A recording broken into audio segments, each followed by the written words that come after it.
Hey guys, welcome back. Day number 25 on this daily vlog cycle. And my oh my, do we have another day of Dota. That's right, another day of WePlay Pushka action did just wrap up. Day number 13. And, well, this day was full of surprises for the final series.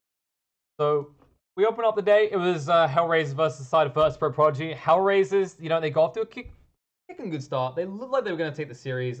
First game, they closed it in about 35 minutes. Looks really strong when they have this Monkey King, Lashrak, that could both be saved and enabled by the Oracle. And they had a lot of control and reach with this Void Spirit Pangolier, which just kind of overwhelmed VP.Prodigy's reliance on these big wombo combos because they had the Mars and they had the Dark Willow and they had this Quap.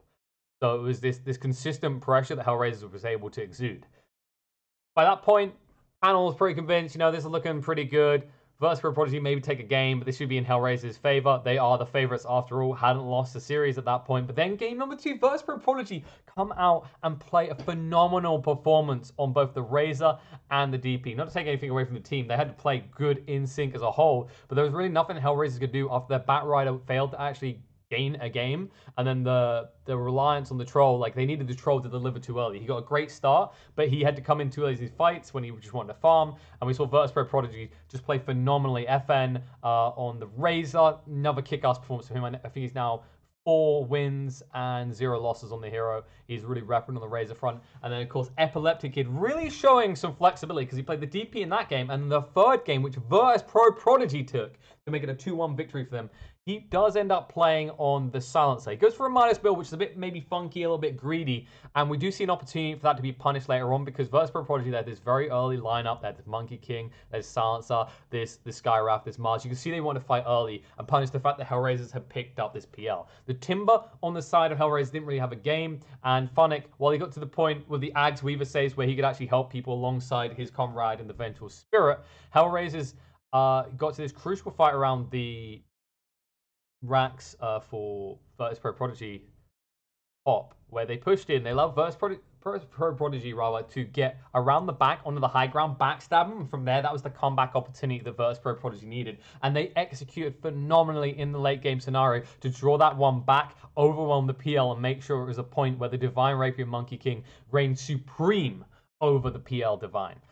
After that, we were in for a day of more upsets. OG needed to win this series over their little boy, over OG.Seed. They needed to give their son a good spank and put him in his place and send him back to school, but they didn't do that. No, you heard me right. OG start off kicking ass. They open up 32-minute game dominance. OG.Seed just relentlessly fighting them to no avail as OG overwhelmed them with his Treant Phoenix combo, as well as having stacked up a Baden, Monkey King, and a Void Spirit that was just goddamn out of control. Mid one loves this hero and proves why. But then you come back in game number 2, and OG.Seed, they staple themselves down around these embers in game 2 and 3, and they bounce back and take the victory. They take it 2-1 over their parent company as OG join the Seed Boys in elimination. They will not make it past the group stage, which is a big shock to a lot of people. OG, after they made it to the finals at ESL, you would have expected these guys to at least get that far. You would have expected them to actually look pretty formidable here, but instead, they will not make it past the group stage of Pushka League.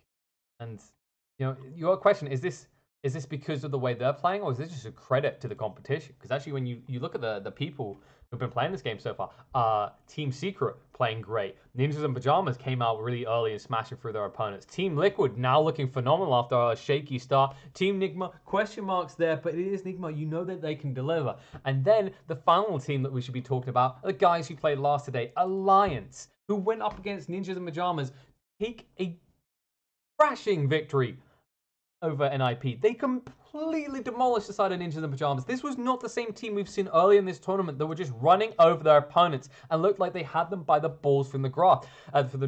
Instead, Alliance are the ones that do that. They DP first phase twice and run over their opponents because Ninjas in Pajamas never answered that concern. They never shut it down the lane. They never had a solution beyond that. The first game, NIP expect to just get this Broodmother and run over the game. That doesn't happen because Alliance, they pick these bulky heroes and so much sustain, right? They had this Chen that was always going off the early heals. You've got the Slark that can reset the Shadow Dance. You've got the DP that can Spirit Siphon off. They actually put themselves in a scenario where in the NIP's first game, Saberlight had to do everything, right? Like, he had to go Blink, he was expected to go to Spirit Vessel. This Broodmother didn't pay off. She didn't get the pressure early on. And they had this this troll warlord to back them up, which never came to back up. He never wanted to fight you one more time. And the weirdest, most wacky part is that after you see that game, in game number 2, they allow Alliance to get their hands on the Death Prophet in the first phase again, and they also go back to the troll warlord. This time in the first phase when NIP opened with Oracle Troll. And then the things that back it up is like comfort picks. They go for the Clockwork. They go for the Centaur. You're then sitting here going, well, who's going to build a Spirit Vessel quick enough to deal with Alliance's Timber Sword, the Death Prophet? You know, they don't have the speed on a Clockwork to get it that quick. So then is Sableye meant to do it? He struggled last game. You're putting all the pressure on him again. And then the final pick is Supreme TA, which we have seen reign supreme in a previous series. But against Alliance's lineup, the way they played, it was never going to go down that way. The net worth may have looked close, but the difference is that the heroes that Alliance had, such as the Timber, such as the Death Prophet, the Phoenix, these heroes, in conjunction with Chronos from Void, they don't really need that much gold to do what they're doing. They shut down the map so quickly. NIP end up shut out the series and end up being stomped all over by Alliance. 2-0 victory. Looks like we know who the Kings of the North are now. Now, we're going to look forward to tomorrow. Tomorrow, there is more action coming. I believe I am on second and third series. I really should check these things beforehand. I know I'm not on the first. I believe that is going to be our trusty boy Kyle taking you through the action there, where it's going to be Enigma versus OG. OG already being eliminated. But you know what? OG.Seed, they just dragged one down at the grave with them. Wouldn't it be filthy if OG could start carving the path for Enigma to fall to the same fate? Enigma, they've looked a bit shaky right now, but OG, you know, they've had their fair share of shakes, as we especially saw today. Or maybe we shouldn't take too much credit away from the way that OG.Seed did perform in that series. For that series, I'm going to say that that could go 2-1. I've got this feeling that OG, you know, none of the teams just give up. Now that they're out, they're going to still play their Dota. I could see them coming in and 2-1 Enigma, which is a scary situation for Enigma to find themselves in. Because then they only have 2 series remaining, which will be up against Alliance and Secret. And when you look at the standings right now, you know, Liquid are looking pretty good, 3-2. They got 1 more series to play. NIP still have 2 more series, and Secret, of course, you know, they're 3-1 as well. So Enigma really need this win. They really need to start getting that booster and moving up the rankings, and they need to do it now. Question whether OG is going to trip them up in the process. Navi versus VP.Prodigy will be our second series of the day. That's where I will join you in the panel and wave at you in the chat. And this one should be an interesting one because this is a case where Navi are actually secure. They've got 4-1 in the group standings alongside HellRaises. Both HellRaises and Navi are already secure in their placement in the playoffs. It's just a matter of where they're going to come in the rankings.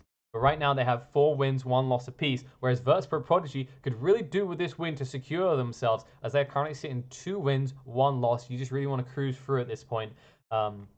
And you know, VP's got to get one of them through there, right? It'd be, imagine this: OG and OG.Seed don't make it through. Imagine if somehow VP and VP.Prodigy don't, which is not looking feasible right now. As VP.Prodigy only playing 3 series, they've won 66% of their series, and then Virtus.Pro looking a bit shaky. They've won 1, they've lost 2, but they've got plenty to play. Speaking of which, we will be seeing Virtus.Pro-Prodigy up against Bait. So this should be easy points. No offense to Bait, but they're looking pretty rough right now. 0-3 in the group. Definitely this huge gap, it feels like, between all the other teams and then Bait. There's something wrong with this team. Maybe it's just cursed. I don't know. They can't seem to find the jam, right? Like I was saying the other day, it's so nice to see Funnick finding success after this long grind of like not really getting anywhere. But then you look at Dendi, it's a little bit depressing, you know. This guy, we always love him. We always love to see Dendi happy and kicking some ass. But when was the last time we truly felt like we saw Dendi kick ass? It's been a while, and it still might be a while. I could see a world in which Bait does another roster shuffle, but at what point do you like just sit there and try and work out what the problem is within the team members? Because we did see them bring in Skylark and Spartan. But I don't know if that's permanent or temporary. If you look at their official roster, it's still King Art and Ghostic. So we'll see if they'll be coming back. I think they should maybe stick that team and actually try and figure out the kinks, work out what the problems are. Maybe bring in some more support staff, really get down to the nitty-gritties of what the issues is with the team. And they're going to need to. And I think maybe this is the kick up the Arsenal need, because Virtus.Pro are very likely to get that victory. I could see Virtus.Pro very easily getting a 2-0. I don't think Bait. Let me think. Bait, they got 2-0 by Navi. They get who else 2-0'd them?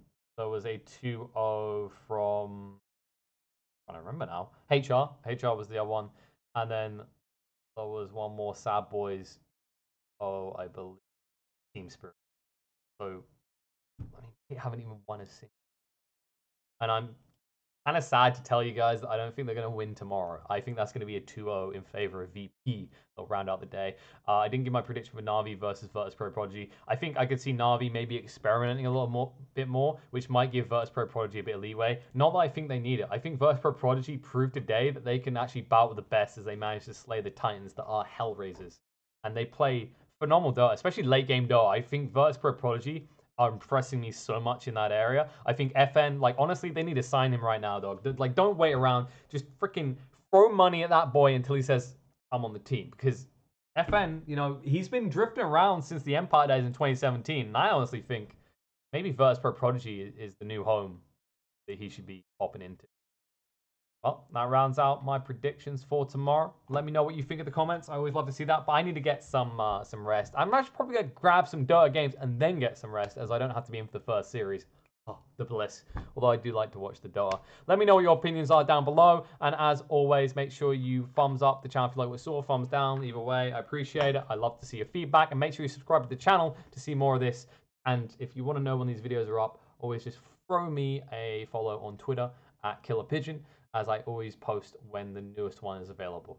Thank you guys, this has been fun, but I'm gonna go play some Dotes, and I think you've listened to me ranting long enough, you should probably do the same. Sayonara, and I'll see you next one.